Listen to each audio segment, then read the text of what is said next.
जय श्री राधे कृष्ण साथियों। मैं भी कृष्णा ज्ञान सारा चैनल में आपका स्वागत करती हूँ। कैसे हैं आप? आपके अच्छे स्वास्थ्य और सुखद जीवन की मंगल कामना करती हूँ। आपके अपने इष्ट देवों को कोटि कोटि नमन करते हुए बड़ों को प्रणाम करते हुए वीडियो प्रारंभ करते हैं। साथियों, मकर संक्रांति की बात कर लेते हैं। मकर संक्रांति 14 जनवरी की मकर संक्रांति है और ये मकर संक्रांति इतनी अद्भुत मकर संक्रांति जो 28 वर्ष बाद इतना पुण्य है काल इसमें प्राप्त हमें हो रहा है। यूँ तो मैंने पहले वीडियो में आपको सब कुछ बताया ही है, लेकिन आज बता देती हूँ कि हमें किन वस्तुओं का दान जरूर करना चाहिए जो अब तक आपको किसी ने नहीं बताया होगा, और किन वस्तुओं का दान हमें भूल कर भी नहीं करना चाहिए। तो चलिए झटपट वीडियो प्रारंभ कर लेते हैं। अगर चैनल पर नए आए हैं तो सब्सक्राइब कर लीजिएगा, वीडियो अच्छी लगती है तो लाइक कर लीजिएगा, बेल आइकन का बटन भी प्रेस करिएगा जिससे आपको सारे वीडियोस का नोटिफिकेशन मिले, और फ्रेंड के साथ शेयर भी कर दीजिएगा क्योंकि कर भला तो हो भला, ये भी एक तरह का दान होगा। मकर संक्रांति 14 जनवरी की बात कर रहे हैं। सूर्य इस दिन उत्तरायण में प्रवेश करते हैं, मकर राशि में प्रवेश करते हैं। आज के दिन भगवान सूर्य की पूजा करने का विधान है, वो आप करेंगे। बात कर लेती हूँ दान की। दान का विशेष महत्व है क्योंकि ये संक्रांति जो है सबसे बड़ी संक्रांति मानी जाती है। इस दिन सब लोग जो है तिल का दान करते हैं, गुड़ का दान करते हैं, गज्जक का, खिचड़ी का, गर्म कपड़े का, यथासंभव जो चीज भी जिनके घर में होती है उनका वो दान करते हैं। 14 चीजों का दान किया जाता है। 14 शेर अगर आप पकड़ना चाहते हैं तो आज के दिन से पकड़ सकते हैं। 14 शेर का मतलब मैं बता दूं कि 100 मतलब जो 14 चीजें हैं वो एक एक शेर होनी चाहिए। एक एक शेर मतलब 900 ग्राम, 950 ग्राम या 1 kg भी आप कर सकते हो। 14 चीजें जैसे 1 किलो घी हो गया, 1 किलो चावल हो गया, 1 किलो गुड़ हो गया, इस तरह से करके उसे 100 सेरा कहते हैं। एक संक्रांति से शुरू करते हैं, हर संक्रांति पर आप करते हैं। जैसे आपने 14 चीजों का इस बार दान किया, एक मैंने प्रीवियस वीडियो बनाई थी उसमें मैंने विस्तार से ये चीजें बताई थी कि एक आपको लिस्ट बना लेनी होती है 100 चीजों की। उसमें से आप टिक करते रहिए जिन 14 चीजों का आपने दान कर दिया। फिर अगली संक्रांति पे और दूसरी 14 चीजें लीजिए, फिर अगली संक्रांति पर और दूसरी 14 चीजें लीजिए। ये होता है 100 सेरा, यानी कि 100 शेर हो जाते हैं फिर आपके इस तरह से करते करते। ठीक है, ये एक बहुत महत्वपूर्ण चीज है कि जो भी संसार में हम आए हैं, ईश्वर ने हमें दिया है, जो भी हमने अपने पर्याप्त किया है, हमारी दैनिक जरूरतें जितनी भी हैं, जो चाहे हम वस्त्र पहनते हैं, हम अन्न खाते हैं, हम फल खाते हैं, हम सब्जी खाते हैं, हम बिस्किट खाते हैं, हम बहुत तरह की मिठाइयाँ खाते हैं, हम जूते पहनते हैं, हम चप्पल पहनते हैं, हम छतरी यूज करते हैं, मतलब अपने जो भी हम इस संसार में आने के बाद चीजें यूज करते हैं, प्रयोग करते हैं, उनका दान। ठीक है, ये तो होता है 100 सेरा। उसके बाद अगर आप 100 सेरा पकड़ती हैं, करना चाहती हैं तो आपकी मर्जी है, नहीं करना चाहती तो केवल 14 चीजों का दान भी बताया गया है। अब ये वो 14 चीजें कुछ भी हो सकती हैं, खाने की, पीने की, पहनने की, गर्म ठंडी, जो भी आप चाहें वो 14 चीजें आप दान कर सकती। 1-1 किलो नहीं करनी, थोड़ी थोड़ी कर सकते हैं। एक जोड़ी आपने जुराब ले ली है ना, एक आपने कोई स्कार्फ ले लिया, एक आपने टोपी ले ली, फिर आपने एक जोड़ी दस्ताने ले लिए, किसी के लिए आपने एक शॉल ले लिया। ठीक है, आपने फिर क्या कहते हैं, कोई भी यूज करने की चीजें खाने की ले ली, चावल दाल, क्योंकि खिचड़ी का आज के दिन विधान माना गया है। चावल ले लिया, दाल ले लिया, गुड़, तिल, गज्जक, फ्रूट ले लो, सब्जियां ले लो, मतलब कहने का है आप कुछ भी दान करें। लेकिन जो चीजें मैं अब विशेष रूप से बता रही हूँ उन पर गौर कीजिएगा। सबसे पहले आपको एक आज के दिन श्रीफल दान करना चाहिए, यानी कि नारियल, जटा वाला नारियल जो होता है वो आपको दान करना चाहिए। वो दान करने से आपके घर में माता लक्ष्मी की कृपा बनी रहती है। इसके साथ साथ आपको एक बांस लकड़ी की कोई टोकरी या कोई वस्तु आपको ले लेनी है जिसके अंदर आपको सुहाग का सारा सामान रखना होता है। बिंदी है, लिपस्टिक है, जो आप लगाते हैं, सिंदूर है, ठीक है ना, रिबन हो गया या क्लचर हो गया या फिर कोई रफल हो गया, ये सारी चीजें आपको श्रृंगार की, मेहंदी हो गई, चूड़ी हो गई, बिंदी, मतलब ये सारी चीजें आपको श्रृंगार की, एक उसके साथ रुमाल लगाकर, और किसी सुहागन स्त्री को या किसी ब्राह्मणी को, कोई ना मिले तो माता के मंदिर में जरूर से जरूर दान कर कर आने चाहिए, भेंट कर कर आनी चाहिए। इसी के साथ साथ आपको क्या करना चाहिए, अगर आप चाहते हैं आपके बच्चों का मन पढ़ाई में लगे तो आज के दिन किताब या कॉपी और पेन या पेंसिल जो भी आपका बच्चा यूज करता है उसका हाथ लगवाकर उसका दान करना चाहिए।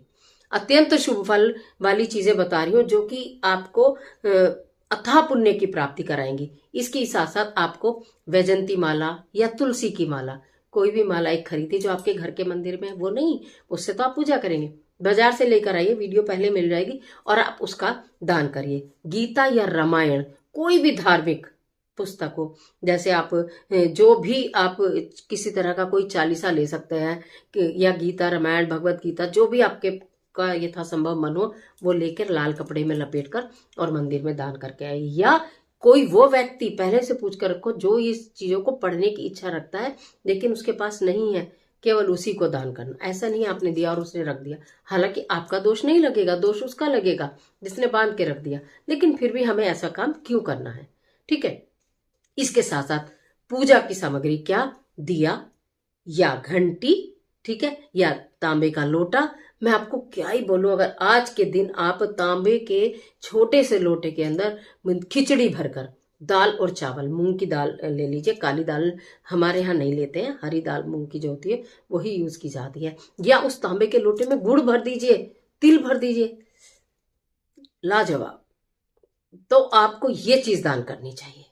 ठीक है। चाहे घंटी मंदिर में रखकर आ जाइए, दिया पीतल का मंदिर में रखकर आ जाइए, ठीक है ना, और या फिर ये लोटा, या आप सारी भी सामग्री रख सकते हो। देखो मैं आपको बता रही हूँ, करना आपका काम, जितना आपका यथाशक्ति, यथा भक्ति, यथा इच्छा उतना कर लो। ऐसा नहीं है कि एक व्यक्ति तो इतना सारा दान कर रहा है और आप नहीं कर सकते तो आप परेशान हो जाए, कोई बात नहीं। इस बार जितना हो रहा है अगली संक्रांति पर और ईश्वर आपको इतना दे कि आप पता नहीं कितना भर भर के दान करो, क्योंकि दान देने से घटता कभी कुछ नहीं है, कभी कुछ नहीं घटता है, बढ़ता ही बढ़ता है, हजारों गुना होकर बढ़ता है और हजारों गुना होकर मिलता है। इसलिए इस बात की महिमा समझो। और ऊपर से संक्रांति और महा कुंभ प्रारंभ हो रहा है, महापर्व प्रारंभ हो रहा है आज के दिन, तो स्नान का, अत्यंत स्नान और दान का जो अद्भुत आज के दिन संजोग और मेल और पुण्य है वो तो मैं आपको क्या ही बोलूं। तो मैंने जो आपको अद्भुत चीजें बताई हैं इस बात का ध्यान रख लीजिए। मैंने श्रीफल बताया, मैंने श्रृंगार की सामग्री बताई है आपको, मैंने वैजंती माला या तुलसी की माला बताई है आपको, मैंने गीता या रामायण बताई है आपको, मैंने दिया, घंटी या तांबे का लोटा गुड़ भरकर या खिचड़ी भरकर देने के लिए बताया है आपको। या मतलब कहने की बात यह है कि अब ये देखिए सर्दी है, गरम आसन है बाजार में खूब मिलते हैं बिछाने के लिए, बैठने के लिए, वो दान कर दीजिए ना। जितने भक्तजन आएंगे जो बिछाकर बैठेगा उस पर बैठकर पूजा करेगा। आप मतलब मैं आपको शब्दों में बता नहीं सकती कि आपको कितना पुण्य प्राप्त होगा। कहने का मतलब मैंने आज आपको वो चीजें बताई हैं कि आप जो भी कुछ करें या न भी कर पाए, लेकिन इन सारी वस्तुओं में से कुछ ना कुछ तो जरूर दान करें। सारा कर सकते हैं तो बल्ले बल्ले, नहीं कर सकते जितना कर सकते हैं उतना जरूर करें, क्योंकि ना करने से करना सदैव बेहतर होता है। संध्या के समय क्या करेंगे, 14 दीपक के दान का विशेष महत्व बताया गया है। हो सकता है मैं वीडियो बना भी पाऊं, हो सकता है वीडियो ना भी बना पाऊं, इसलिए इसमें बता रही हूँ। वीडियो बनाती तो वो भी दिखा दूंगी। गंगा किनारे दीपक दान करने का महत्व है इस संक्रांति वाले दिन। तो आप गंगा किनारे अगर जा रहे हैं तो वहां 14 मिट्टी के दीपक खरीद लीजिएगा, उनके अंदर घी लगाइएगा, बाती लगाइएगा, एक चुटकी तिल डालिएगा और उन्हें प्रज्वलित कर दीजिएगा, बस। और अगर वहां नहीं है आप कहीं तो अपने घर के किसी पात्र में कोई बड़ी परात ले लेना, थाली ले लेना, उसके अंदर पहले गंगा जल डालना, फिर उसके अंदर जल डालना, फिर उसके अंदर थोड़ा सा दूध डालना, उसके अंदर कुछ पुष्प डालना, 14 मिट्टी के दिए लेना, उन दियों को उसके अंदर रखना, घी और बाती लगाकर, और एक एक चुटकी तिल डालकर थोड़ा सा गुड़ डाल लेना। लाजवाब। मतलब मैं बताते बताते इतना एक्साइटेड हो रही हूँ, इतनी खुशी मुझे हो रही है कि ये चीजें मैं आपको बता पा रही हूँ, ये चीजें मैं आपके साथ शेयर कर पा रही हूँ। और मेरा पूरा ज्ञान सहारा परिवार जब संक्रांति के दिन इन चीजों को करेगा तो जरूर याद करेगा कि ज्ञान सहारा चैनल से हम जुड़े हैं, हमारा ज्ञान सहारा जो परिवार है वो ये सब कर रहा है, या हम उसके माध्यम से ये सब कर रहे हैं। प्रभु की कृपा अपरंपार बरसेगी, इस कार्य को जरूर कर लेना। शाम के समय दीप दान होगा, शाम के समय घर के बंद। अब आप बोलेंगे बाद में उन दीपक का क्या करना है, जरूर पूछने की बात है। वो 14 के 14 दीपक उठाकर जब वो शांत हो जाए, ठीक है, आप पहले तो उन दीपक को जलाकर आपने कहीं जल का स्थान आपके घर में जो होगा वहां पर रख लेना। जल में तो आप जला ही रहे हो, जल में तो आप जला ही रहे हो, लेकिन जल के स्थान पर रख लेना, अपने घर के मंदिर में रख देना, जहां मर्जी आप रख लेना।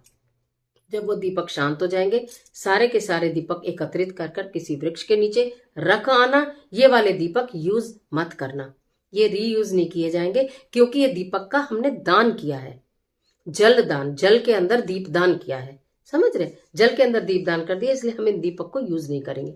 जो परात में जल है, जो फूल है और दूध वगैरह है, वो किसी भी वृक्ष में आप छोड़ दीजिएगा। ठीक है। वो जो पात्र में जल था वो किसी भी वृक्ष के नीचे छोड़ दीजिएगा, और दीपक भी किसी वृक्ष के नीचे कहीं दूर रखकर आ जाएगा, उन्हें यूज नहीं करेंगे। ये था 14 दीपदान। तो आज की वीडियो मेरे हिसाब से बहुत महत्वपूर्ण है, बहुत काम की है, बहुत आपको लाभ देने वाली है, बहुत पुण्य देने वाली है। इसको संभाल कर रख लेना। ये दिन अगर 14 जनवरी में किसी प्रकार किसी कारण से आप नहीं कर पाए 1%, तो आप ये, अब चूंकि महाकुंभ का पर्व चल रहा है, तो फिर आप किसी भी दिन इस कार्य को कर लेना, परंतु कर जरूर लेना। ठीक है। अब बात आएगी पीरियड सूतक पातक में है तो क्या करें। देखिए, दान में कोई भी भेद नहीं है, बस आपको मंदिर में नहीं देकर आना। आपने निकाल दिया, दान कर दिया अपनी तरफ से, फिर आप घर का कोई भी व्यक्ति जाके मंदिर में दे के आ सकता है। अगर मंदिर में नहीं देना, किसी जरूरतमंद को देना, तो आप दे सकते हो, बेफिक्र होकर दे सकते हो। दान में कोई बंदिश नहीं है, और स्नान में कोई बंदिश नहीं है, स्नान जरूर कर लेना। ठीक है, स्नान तो जरूर करते ही है, गंगा जल डालकर, एक चुटकी तिल डालकर कर लेना। वीडियो में हालांकि सब बताया, लेकिन फिर से बता दे रही हूँ, तो इन चीजों का आप ध्यान रखना। सिर भी धो सकते हो, कोई समस्या नहीं है। और ये दान की वस्तुएं ध्यान रखना। आज के लिए इतना ही, इजाजत दीजिए। आशा करती हूँ वीडियो आपके लिए बहुत उपयोगी साबित होगी। मिलते हैं कुछ जबरदस्त वीडियो के साथ, तब तक हंसते रहिए, मुस्कुराते रहिए, अपना और अपने अपनों का ख्याल कीजिए। वीडियो अच्छी लगे तो लाइक कीजिए, फ्रेंड का शेयर कीजिए, और कमेंट बॉक्स में अपने इष्ट देव का स्मरण करना बिल्कुल मत भूलिए। ईश्वर आपकी मदद करे।